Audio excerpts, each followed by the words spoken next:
नमस्कार साथियों, आप देख रहे हैं एनबी न्यूज़ 24/7 और आज हम हैं कपिलवस्तु में। आपको बता दूं कि कपिलवस्तु आने के लिए एक कपिलवस्तु जो है अभी नेपाल में भी है और वो प्राचीन है बहुत ज़्यादा, और ये नई है। नई और पुरानी करके बताते हैं लोग, इसका अधिक जानकारी नहीं है। लेकिन यहाँ पर आने के लिए आपको जो है सिद्धार्थ नगर आना पड़ेगा और सिद्धार्थ नगर से ये सीधा रूट गया है। और आपको मैं बता दूँगा, यहाँ से आप जो है अपनी 4 व्हीलर से अगर जाना चाहते हैं नेपाल में, तो वो एंट्री वहाँ से नहीं है। यहाँ से जो है आपको यहाँ से भंसार नहीं कर पाएगा। तो यहाँ से जो है ककरवा करके एक बॉर्डर है यहाँ पर जो है, जो कि 15-20 किलोमीटर यहाँ से है।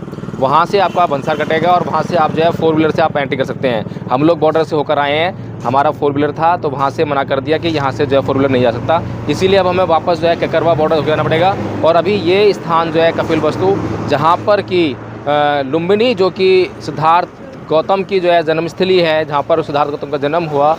लेकिन ये वो स्थान है जहाँ पर सिद्धार्थ गौतम ने अपना बाल्यकाल जो बिताया और उसके बाद जो है 29 वर्ष तक जो है उन्होंने अपना यहाँ पर जीवन यापन किया।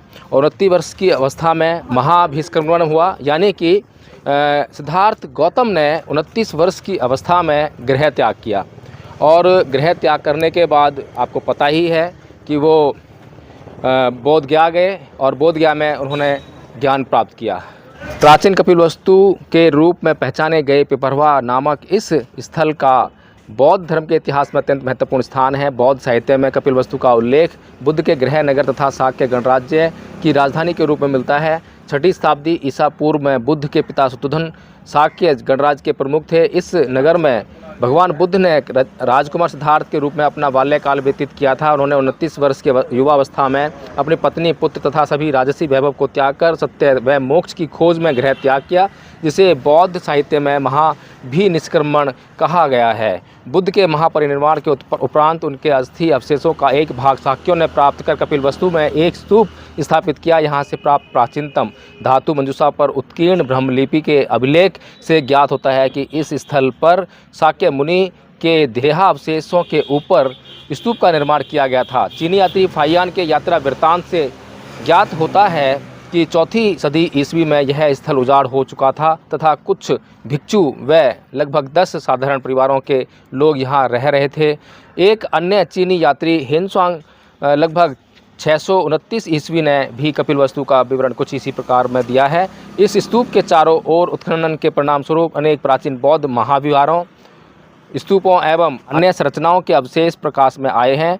कपिलवस्तु नगर से संबंधित अवशेष पिपरवा के अतिरिक्त गनबरिया तथा सालारगढ़ में भी विद्यमान हैं। कपिलवस्तु संबंधित स्थलों के उत्खनन से प्राप्त कुछ अवशेषों को कपिलवस्तु संग्रहालय में रखा गया है।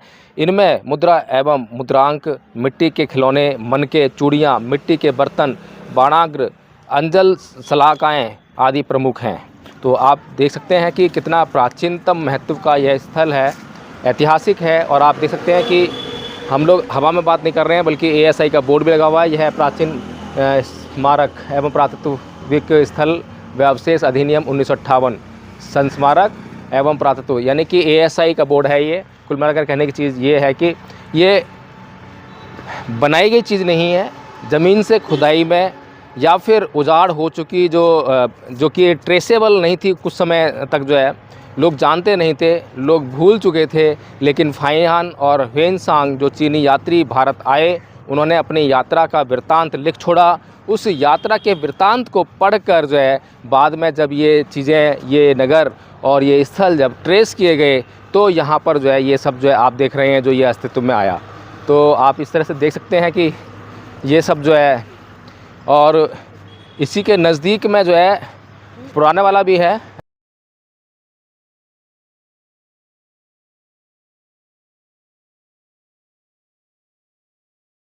और आप देखिए, आपके सामने कितना विशाल स्तूप आपको दिखाई दे रहा है, जो 8 भाग किए गए थे भगवान बुद्ध के भग्नावशेषों यानी अस्थियों के जो है। तो उनमें से एक भाग पर यहाँ पर जो है इस स्तूप का निर्माण किया गया। बंदे जी, इसके बारे में जानते हैं कुछ? बताएंगे? बंदे जी बता दीजिए। आप कौन सा मंदिर बताएंगे? आप बताएंगे? बताइए बताइए बंदे जी, क्या है? ऐसे बताइए। अच्छा, एक कपिलवस्तु पिपरावा शुद्धोधन की, राजा शुद्धोधन की राजधानी है। राजमहल 1 किलोमीटर आगे है गनवरिया प्रसाद में। भगवान बुद्ध ज्ञान प्राप्ति के बाद पहली बार जब आए तो यहाँ पर ठहरे। यहाँ पर एक निगरोध बरगद का पेड़ था, उसके नीचे भिक्षु संघ के साथ ठहरे। नगर में भिक्षाटन करते थे, शाम को वहीं पर रुकते थे। जब राजमहल को राजा को मालूम हुआ सिद्धार्थ आए हुए हैं, जब महल को नहीं गए तो बहुत बड़ा आग्रह किया कि तुम राजकुमार हो, सिद्धार्थ हो। और मतलब जब भगवान बुद्ध सिद्धार्थ के बाद, बुद्ध बनने के बाद जब पहली बार अपने नगर गृह नगर वापस आए तो यहाँ पर ठहरे थे। ये वो स्थान है जी। और जब उनका परिनिर्वाण हुआ उसी नगर में तो उनकी अस्थियां 8 भागों में बांटी गई। पहला भाग है अस्थि कलश का। अच्छा, ये उनमें से एक भाग पर जो ये स्तूप का निर्माण हुआ है जी। निर्माण हुआ है। हाँ, ये ध्यान दक्षिण में जो है। और नेपाल में भी एक कपिल वस्तु है ना, वहाँ पे क्या है? हाँ, ऐसा है कि 5 भाई शुद्धोधन राजा थे, तो राजा शुद्धोधन का यहाँ था निवास। 4 भाई वहाँ रहते थे। अच्छा, 4 भाई वहाँ रहते थे। 4 भाई वहाँ रहते थे। अच्छा अच्छा।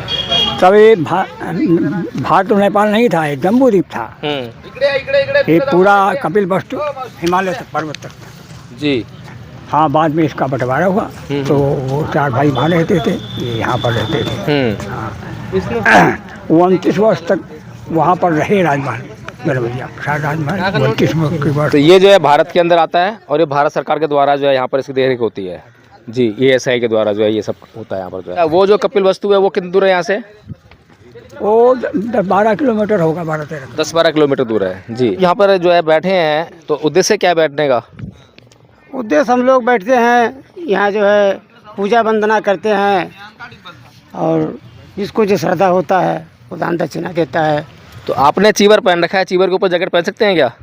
अब ठंडी है तो क्या करें हम भाई, चीवर ही पहन सकते हैं ना, उसके ऊपर चीवर का ही कुछ आवरण हो रहा है। चेवर के ऊपर जो है हम कोई वस्त्र नहीं पहन सकते हैं, लेकिन थोड़ा स्वास्थ्य हमारा खराब होने के नाते से हम जो है इसके ऊपर जर्सी पहन लिए हैं जी जी जी जी।